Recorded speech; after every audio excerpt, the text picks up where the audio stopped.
com he dit, donarem pas a Azucena Badenes. Ve acompanyada d'un alumne. La seva ponència, el poder transformador de les aules de centres de persones adultes. El seu enfocament es centra en ressaltar la importància de la formació contínua de les persones adultes que busquen ampliar els seus coneixements i habilitats. I a més, ve acompanyada de Denís, que ens aportarà i es contarà breument la seva emotiva experiència i com el centre va ser una oportunitat per continuar amb els estudis i després d'una reiterada trajectòria de fracàs escolar. Azucena és professora de secundària i actualment directora del Centre de Formació de Persones Adultes Jordi de Sant Jordi de la Vall d'Uixó. També ha treballat com a inspectora d'Educació a la Direcció Territorial de Castelló i actualment forma part de la Junta Directiva de l'Associació Valenciana d'Equips Directius de Formació de Persones Adultes. Moltes gràcies i endavant. Gràcies. Bueno, no sé, ¿me sentiu? És que no sé. Sí, ara sí.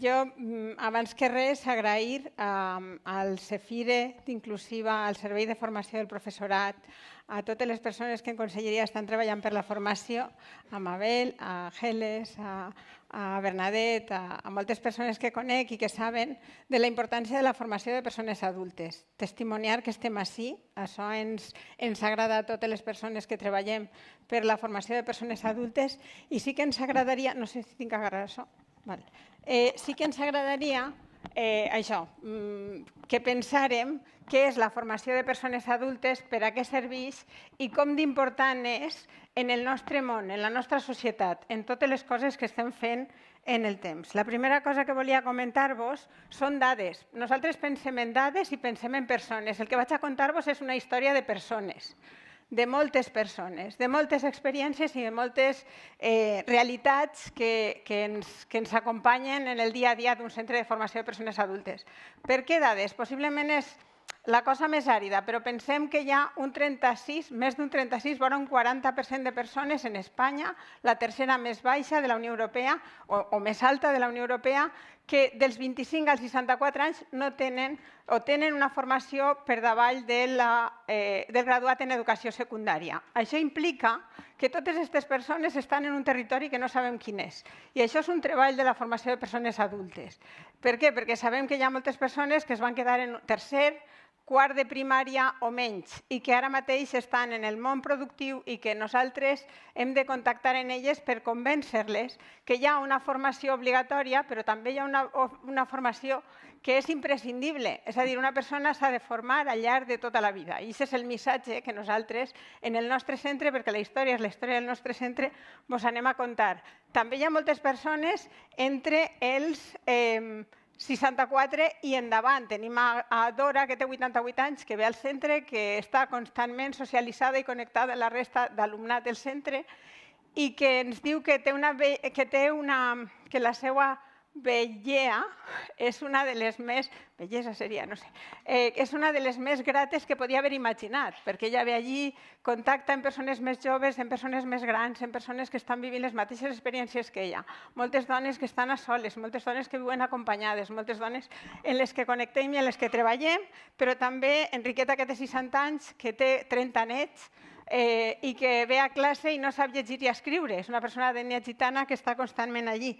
Amara i els seus companys que acaben de vindre no saben com al nostre país i que saluden a la conserge, al personal de neteja, posant-se la mà al cor cada vegada que entren al centre. Al principi no, al principi tenien molta por, però ara han arribat a un extrem en què se senten acollits i se senten bé. I això són les senyals d'identitat del nostre centre. És molt àrid, però són persones, són dades i hem de treballar amb dades i hem de treballar amb persones.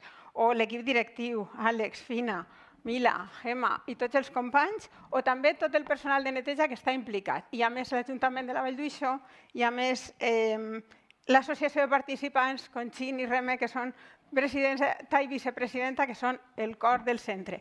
Ahí estan en les dades, però són persones que tenim al centre.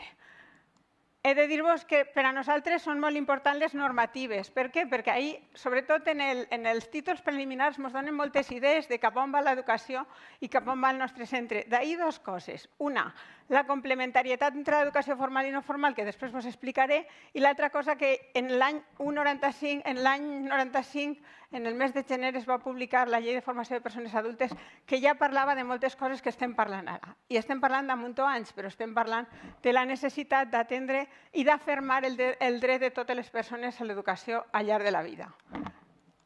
Dir-vos que tenim com 3 línies. Una és l'aprenentatge al llarg de la vida i la importància d'oferir propostes socioformatives, no només formatives, de qualitat, que siguin públiques i que arriben a totes les persones del poble. I fer una transformació de les vides de les persones, tenim a Denis que després ens ho contarà, i la reinclusió socioeducativa com un element fonamental.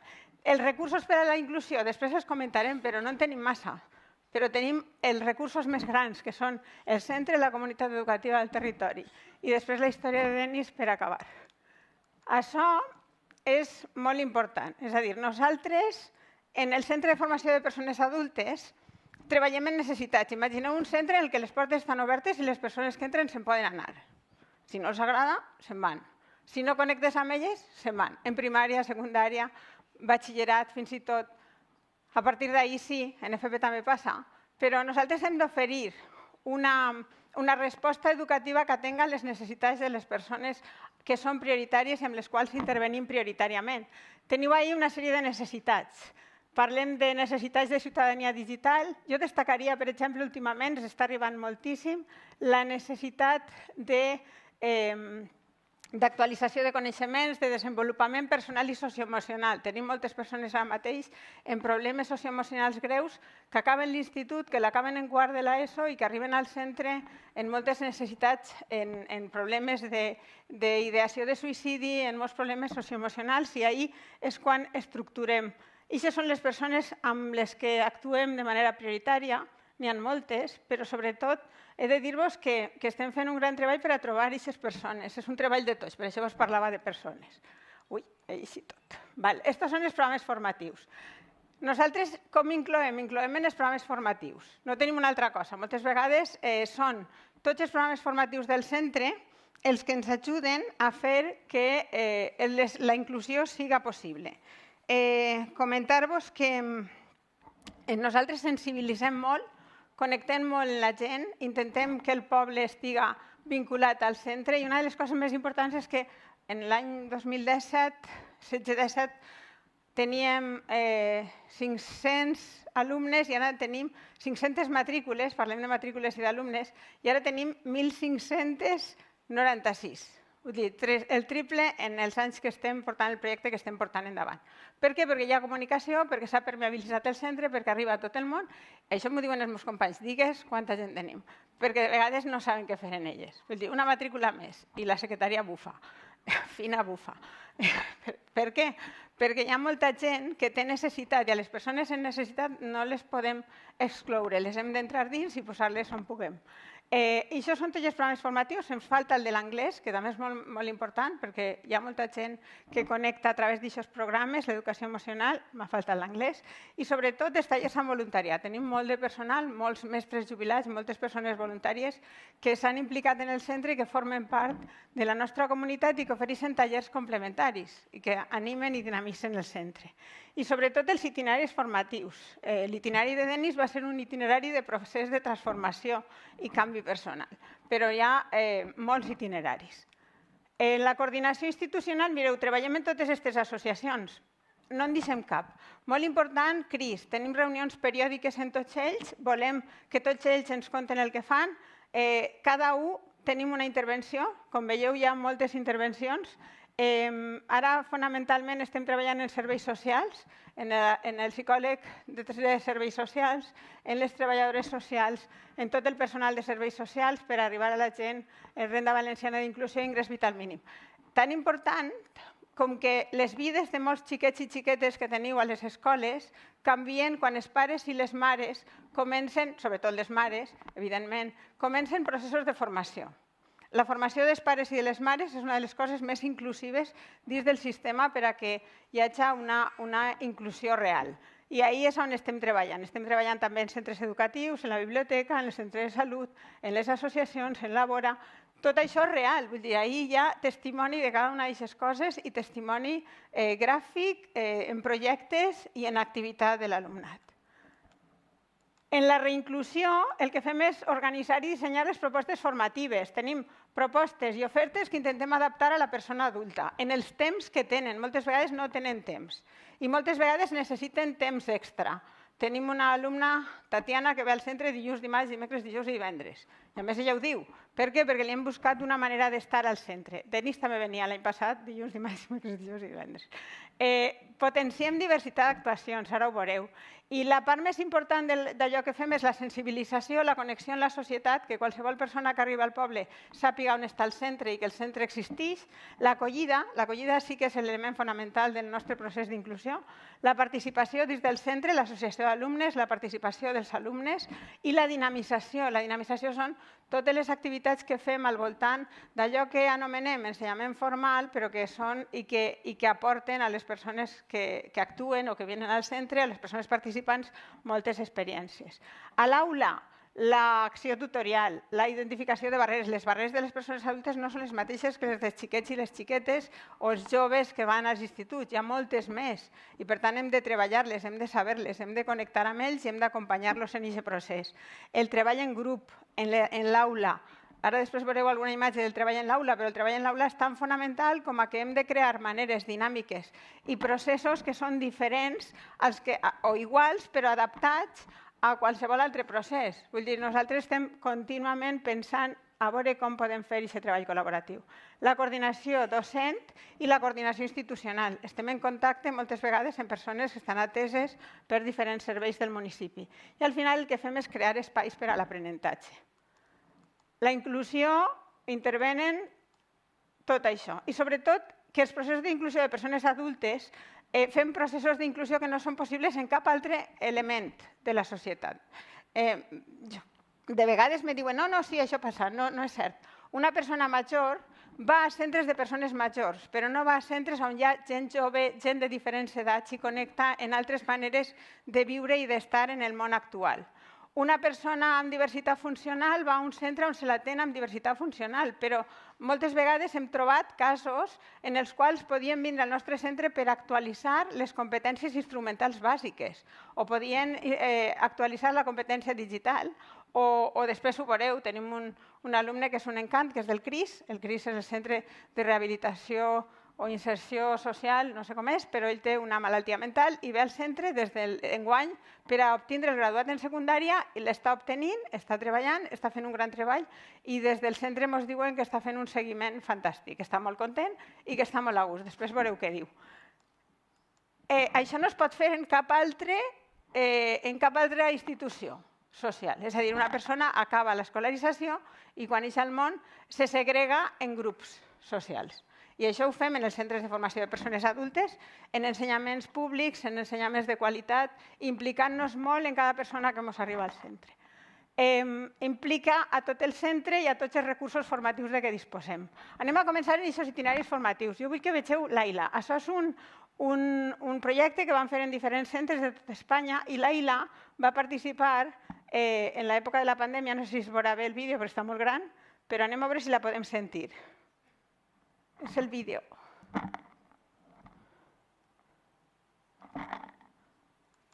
Hola, buenos días.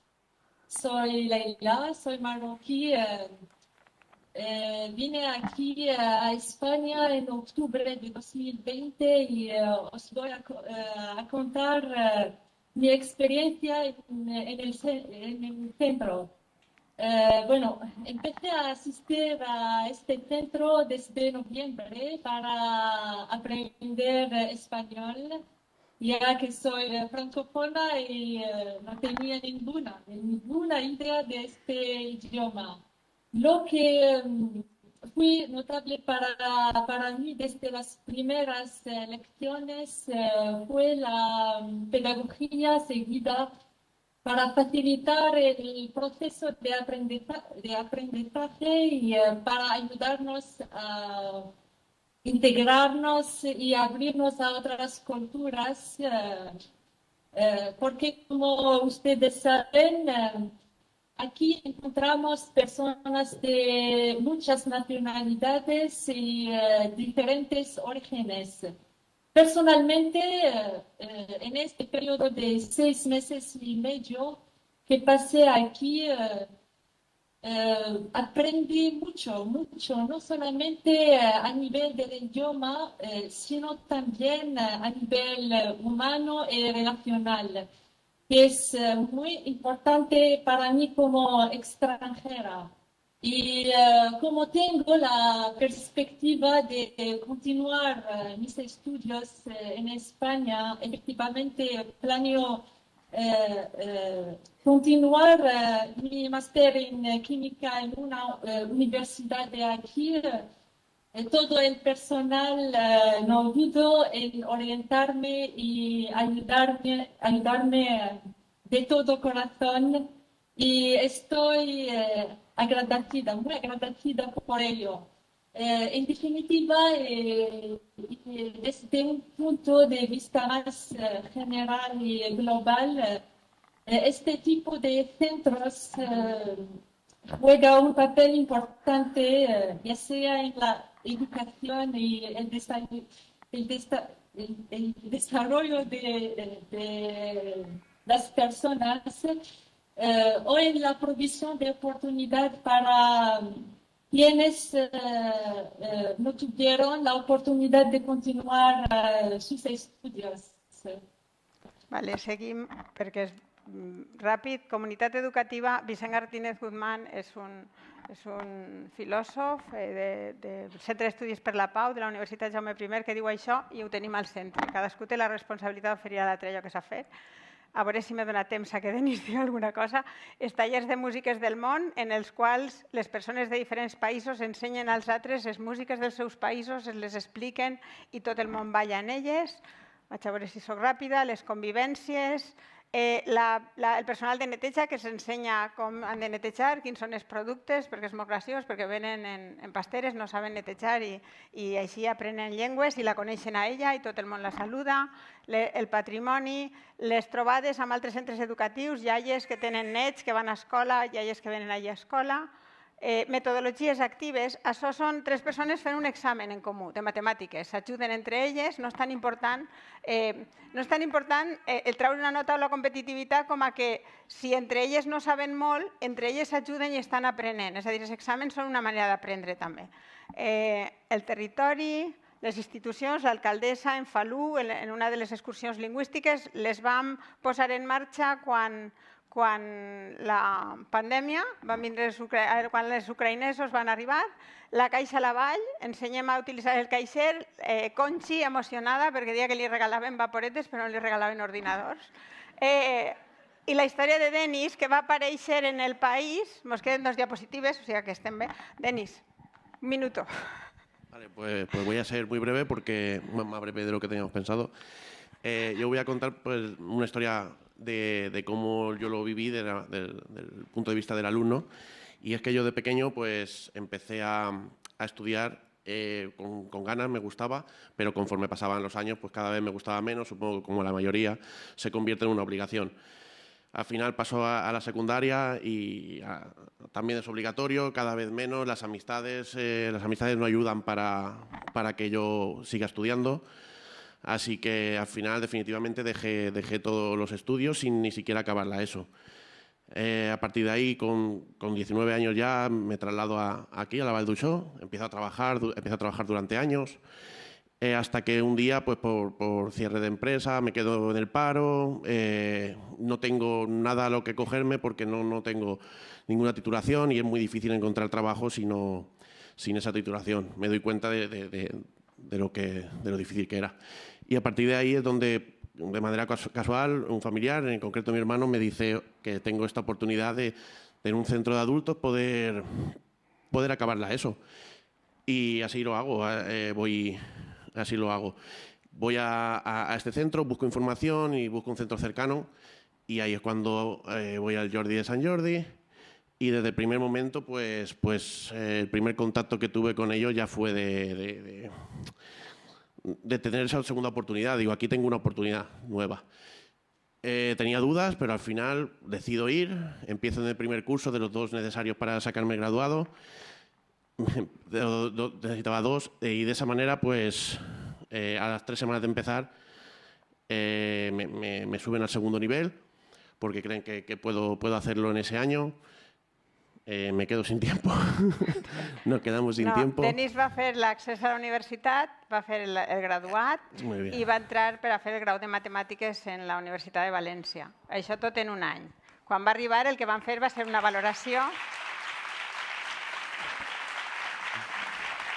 La seva història és molt important perquè és una història de superació i de canvi. I el que volem és això, que acabe, que traga allò que necessita i que estigui ahí. Però és en un any, és en un any una transformació brutal. I l'última cosa... Bueno, Denis, ¿quieres decirlo? Di algo, sí, di algo. Va, que nos dejan un minuto, nos dejan. Denis. Vale, no, Denis, es que te... Ya, venga.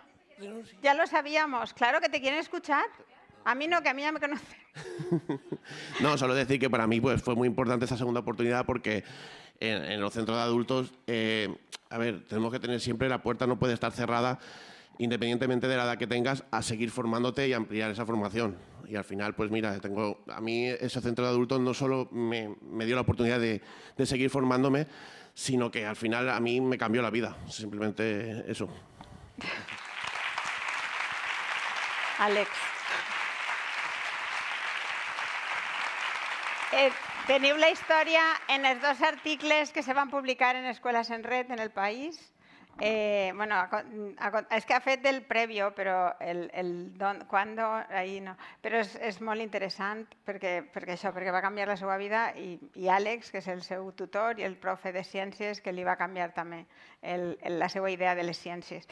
Acabar en 2 coses. Una, això, que són tots els beneficis de l'aprenentatge al llarg de la vida, què és l'aprenentatge al llarg de la vida, la millora de la salut. Aprenem al llarg i ample de la vida, que és una idea, i és un deure de les administracions públiques garantir aquest dret i garantir-lo de manera gratuïta, pública i de qualitat. I l'última és el poder transformador, i ahí tenim a Ayman, que està venint enguany a fer el grau, que diu, quan voy al centre me siento normal. Qualsevol cosa que normal siga. Però ell sí que se sent i se sent que és un espai de normalitat per a ell. No res, gràcies.